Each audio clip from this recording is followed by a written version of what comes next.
Hello my dear student. आज के lecture में हम degree of freedom, last first lecture में हमने फेस के बारे में पढ़ा कि फेस से हम क्या समझते हैं। सेकेंड लेक्चर में हमने कंपोनेंट के बारे में समझा। आज के लेक्चर में हम समझेंगे कि डिग्री ऑफ फ्रीडम क्या होता है। डिग्री ऑफ फ्रीडम को समझने के लिए ऐसे समझिए आप कुछ कि अगर आपके पास वाटर है, आइज है, ठीक है, जैसे कि यहाँ पे हमारे पास अगर मैं बात करूं तो लिक्विड है एंड देन गैस है। हमने क्या समझा था, फेस इक्विलिब्रियम, मतलब दो अलग अलग फेस और दोनों आपस में कैसे हैं, इक्विलिब्रियम में है, ठीक है। अब तुम ये चाहते हो कि आप किसी एक चीज को चेंज करो, लाइक टेम्परेचर, प्रेशर या वॉल्यूम, किसी भी एक चीज को चेंज करो और चेंज करने पे फेस में कोई चेंज ना आए, मीन्स वो इक्विलिब्रियम में रहे, ठीक है। डिग्री ऑफ फ्रीडम मतलब वो वेरिएबल्स जिनको चेंज करने पे, कितने वेरिएबल हैं जिनको हम चेंज करते हैं तो फेस में कोई खास चेंज नहीं आता, मतलब वो इक्विलिब्रियम में होते हैं, उसको हम क्या बोलते हैं, डिग्री ऑफ फ्रीडम बोलते हैं, ठीक है। जैसे अगर मैं डेली लाइफ के एग्जांपल्स की बात करूं, छोड़ो डेली लाइफ, मुझे अभी खैर खुद याद नहीं आ रहा। तो अगर मैं ऐसा बात करूं डिग्री ऑफ फ्रीडम की, तो जैसे यहाँ पे हमारे पास लिक्विड एंड गैस, तो यहाँ पे क्या है, टेम्परेचर, प्रेशर, वॉल्यूम, ठीक है।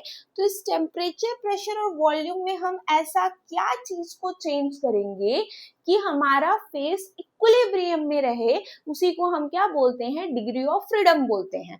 फॉर एग्जाम्पल टेम्परेचर, जैसे हमको ये बेटा पता है ना कि 100 डिग्री सेल्सियस में वाटर बॉयल होता है, तो वहां पे जो हम स्टैंडर्ड प्रेशर की बात करें तो प्रेशर कितना होता है, 1 atm हमारे पास प्रेशर होता है, ठीक है।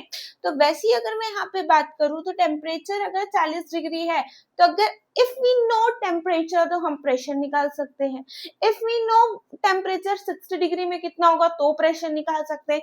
जैसे कि चार्ल्स लॉ बोलता था, pressure is directly proportional to temperature, ठीक है, बात समझ में आया। अब इसके बाद इसी के लिए हमारे पास एक साइंटिस्ट आते हैं, गिब्स, और उन्होंने एक फेस रूल दिया जिससे हम क्या निकाल सकते हैं कि कितने इंडिपेंडेंट वेरिएबल हैं, मतलब तुम अगर टेम्परेचर चेंज किए या प्रेशर, कितने चीज को चेंज करके उसके फेस को हम इक्विलिब्रियम में रख सकते हैं।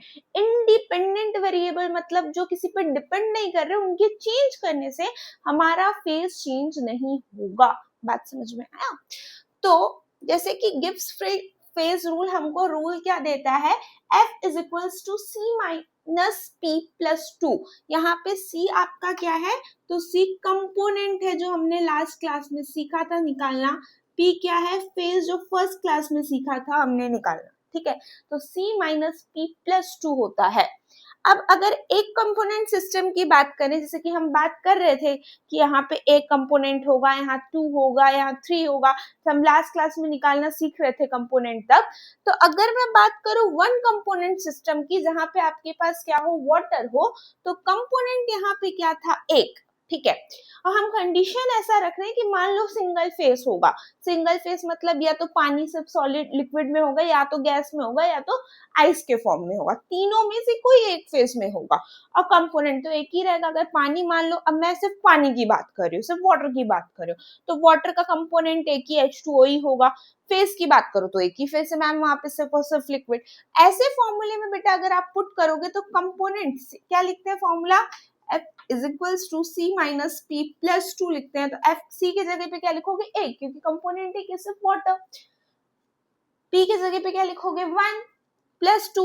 तो यहाँ पे हमने निकाला तो ये क्या निकला, F इज इक्वल्स टू 2, मतलब बाई वेरिएंट।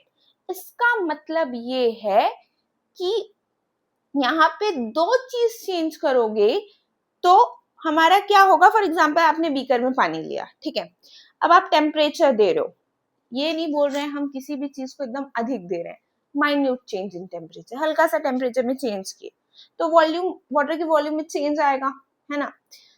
बट वो चेंज उतना खास पता नहीं चलेगा। बट आप टेम्परेचर भी चेंज कर रहे हो, साथ में प्रेशर भी चेंज कर रहे हो, तो उसका फेज ही चेंज हो जाएगा। तब वो अपने वेपर्स के साथ, फॉर एग्जाम्पल आपने क्या किया, एक कंपोनेंट है, आपका एक कंपोनेंट है वाटर, फेज भी एक ही है, क्या है आपका फेज लिक्विड है। अब आप इसमें टेम्परेचर हल्का सा बढ़ा, एकदम हल्का सा, तो वो धीरे धीरे वेपर बन रहा होगा, बट क्या भाप आपको ऐसे दिख रहा है? नहीं दिख रहा। इसका मतलब that vapour is in equilibrium, मतलब यहाँ पे जो वेपर बन रहा है वो वेपर वापस लिक्विड में आ रहा है, लिक्विड वापस गैस में जा रहा है हल्का सा टेम्परेचर देने पे, मतलब वो आपस में इक्विलिब्रियम में है, जिसके वजह से फेज की चेंज में हमको पता नहीं चल रहा। बट अगर बाइवेरिएंट बोल दिए हम, अगर दो चीज को हम चेंज करेंगे, मतलब आप प्रेशर भी अगर एक साथ चेंज दोनों को करेंगे तो फेज चेंज हो जाएगा। ठीक है, दो फेज की अगर मैं बात करूं, H2O सॉलिड है, जैसे सॉलिड से लिक्विड और लिक्विड से गैस है, फिर से फॉर्मूले में हम पुट करते हैं, मतलब या तो ये कंडीशन है कि आइस वाटर बन रहा है या तो वाटर हमारा गैस बन रहा है। अगर ये कंडीशन की बात करेंगे तो F is equals to C की जगह पे फिर से क्या लिखेंगे 1, क्योंकि H2 हमने इसको C को निकालना सीखा था, C को हम कैसे निकालते थे, नंबर ऑफ कंस्टिट्यूएंट, तो नंबर ऑफ कंस्टिट्यूएंट 2 हो गए और उनके बीच में रिलेशन क्या, एक इक्विलिब्रियम का, तो आंसर क्या आ जाएगा 1, मतलब कंपोनेंट तो एक है, वैसे भी हम पहले ही लिख दिए हेडिंग में कि कंपोनेंट एक है, तो हमने 1 लिख दिया। फिर उसके बाद हम क्या लिखते हैं, P, फेस कितना है बेटा, एक और दो, दो फेस है, सॉलिड इज अलग फेस, लिक्विड इज अलग फेस, देख के पता चल रहा है 2, फिर फॉर्मूला में +2 बोलता है, +2 से -2 कैंसिल हो जाएगा 1, मतलब ये कैसा है, मोनोवेरिएंट। यहाँ पे बाई वेरिएंट था, दो चीज को चेंज करने पे चेंज आ रहा था, यहाँ आप किसी भी एक चीज को चेंज करोगे तो इक्विलिब्रियम में चेंज देखने को मिलेगा, मतलब किसी एक चीज को आप चेंज करोगे तो फेस सेम रहेगा। डिग्री ऑफ फ्रीडम का मतलब ये है कम से कम कितने आप रेस्ट्रिक्शन लगा रहे हो। रेस्ट्रिक्शन का मतलब हमने बोला कि आप अगर आपको फेस नहीं बदलना तो किसी एक ही चीज को आप चेंज कर सकते हो। बात समझ में आया? जैसे मैम बोली हमारे पास यहाँ से मान लो आप कहीं जा रहे हो, जाने के 2-3 रूट है, और मैंने रेस्ट्रिक्शन लगा दिए एक ही रूट से आपको जाना है, तो आपका फ्रीडम क्या है, मात्र एक ही है। बात समझ में आ रहा है? चेंज नहीं कर सकते आप, और मतलब उसी रूट से ही आप जा सकते हो। वैसे ही अगर मैं बात करूं यहाँ पे F का मतलब 1 है, का मतलब डिग्री ऑफ फ्रीडम का मतलब 1 है, मतलब आप किसी एक ही चीज को चेंज कर सकते हो। एक से यहाँ जैसे दो चीज को चेंज कर सकते हैं, तो दो चीज को ही बस चेंज कर सकते हैं, तो दो से अधिक थर्ड को चेंज करने गए तो आपका पूरा पूरा फेस बदल जाएगा। मे बी मैंने कुछ ऊपर नीचे ऊपर बोला होगा, बट रियल मतलब यही है कि अगर किसी एक चीज को आप, जैसे यहाँ पे 2 आया मतलब दो चीज को बदलोगे, बाई वेरिएंट मतलब हम सिर्फ और सिर्फ दो ही चीज बदल सकते हैं। डिग्री ऑफ फ्रीडम 2 है, दो इंडिपेंडेंट वेरिएबल्स हैं। यहाँ पे डिग्री ऑफ फ्रीडम 1 है का मतलब सिर्फ आप एक ही चीज बदल सकते हो, या तो टेम्परेचर या तो प्रेशर, ये दोनों में से आप, हम टेम्परेचर प्रेशर पे ही मेन गेम खेलेंगे, तो या तो टेम्परेचर या तो प्रेशर, कोई एक चीज को आप बदल सकते हो। बात समझ में आया? इन केस आप दो चीज बदले तो फिर उसके बाद ये जो फेज है ना बेटा, ये पूरा इक्विलिब्रियम ही टाटा बाय बाय हो जाएगा।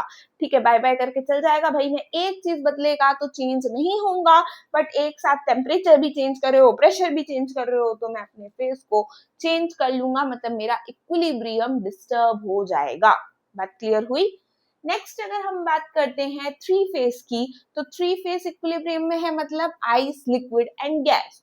एक बीकर है, उसमें तीनों इक्विलिब्रियम में है। ठीक है, अब आपने क्या किया, फेस तो ma'am component F is equals to क्या होता है, F is equals to C minus P plus 2 होता है।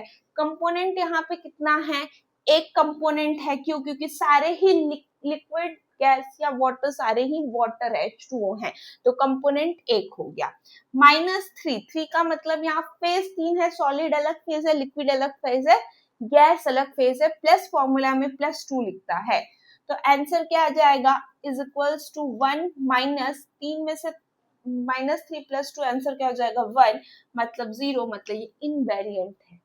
ऐसे कंडीशन में जहां पे आपका आइस है, उसी बीकर में आपके कुछ लिक्विड्स और गैस मॉलिक्यूल्स हैं, ऐसा कंडीशन आपको देखने को मिल रहा है। आप अगर उसमें से कोई भी एक चीज, तीनों इक्विलिब्रियम में है ना, आप कोई भी एक वेरिएबल डिस्टर्ब कर दो बच्चे, तो पूरा ही पूरा phase equilibrium tata bye bye करके चला जाएगा, पूरा फेस इक्विलिब्रियम डिस्टर्ब हो जाएगा अगर आप किसी भी एक चीज को क्या करते हैं, बदल देते हैं तो।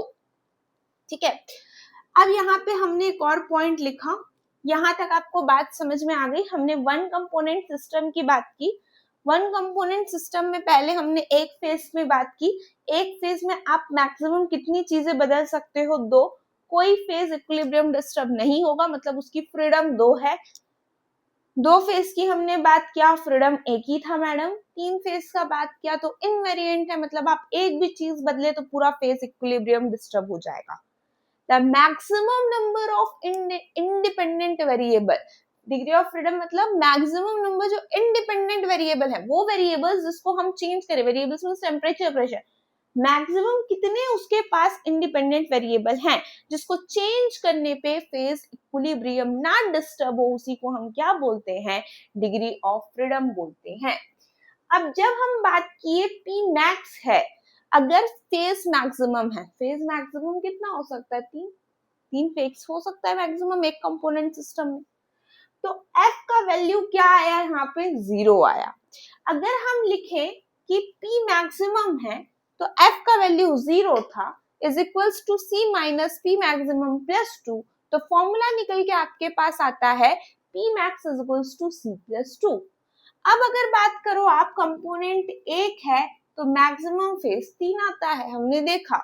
लेकिन वही अगर कंपोनेंट 2 है तो C प्लस 2 था ना, तो 2 प्लस 2 4 आ जाएगा। मैक्सिमम फेज 4 होते हैं जब कंपोनेंट 2 होता है। हम धीरे धीरे जैसे जैसे लेक्चर्स आगे बढ़ाते जाएंगे तो हम 1 कंपोनेंट 2 कंपोनेंट सारे सिस्टम के ऊपर डिस्कस करेंगे। Okay, when F max is F max अगर phase degree of freedom maximum है, देन फेज 1 होगा। अब मतलब फेज 1 होगा का मतलब क्या है? फेज मतलब हम यहाँ पे क्या कर रहे हैं बेटा, ध्यान देना, F को मैक्सिमम कर रहे हैं तो P को मिनिमम कर रहे हैं। P को मैक्सिमम किए तो F को मिनिमम किया। तो अगर F मैक्सिमम है तो P मिनिमम मैडम 0 होना चाहिए। बट अगर फेज 0 कर दो तो फेज 0 मतलब कोई चीज ही एग्जिस्ट नहीं करती ना, सॉलिड लिक्विड गैस, कोई तो एक फेज होना चाहिए। तो फेज कम से कम एक होना चाहिए, 0 कभी फेज नहीं हो सकता। डिग्री ऑफ फ्रीडम 0 हो सकता है बट फेज कभी भी आपका 0 नहीं हो सकता। तो यहाँ पे फेज मैक्सिमम है तो P मिनिमम कितना होगा? 1। तो मैंने लिखा है 1। तो F max is equals to C minus 1 plus 2। अगर फॉर्मूला निकालोगे तो F max का फॉर्मूला क्या बनता है? C plus 1। P max का formula C plus 2। F max का फॉर्मूला C plus 1। याद रखो ये फॉर्मूलेस और ये आप अपने आप निकाल लेंगे। तो ये हमारा लेक्चर्स था डिग्री ऑफ फ्रीडम के ऊपर। इसको यहीं पे हम एंड करते हैं। नेक्स्ट सेशन में जो हम पढ़ेंगे क्लेशियस क्लैपेरॉन इक्वेशंस पढ़ेंगे, then component system, 1 component 2 component system, ऐसे हमारा लेक्चर बढ़ते जाएगा। Thank you so much for watching lectures और ऐसे ही पढ़ते रहो। Keep learning, happy learning.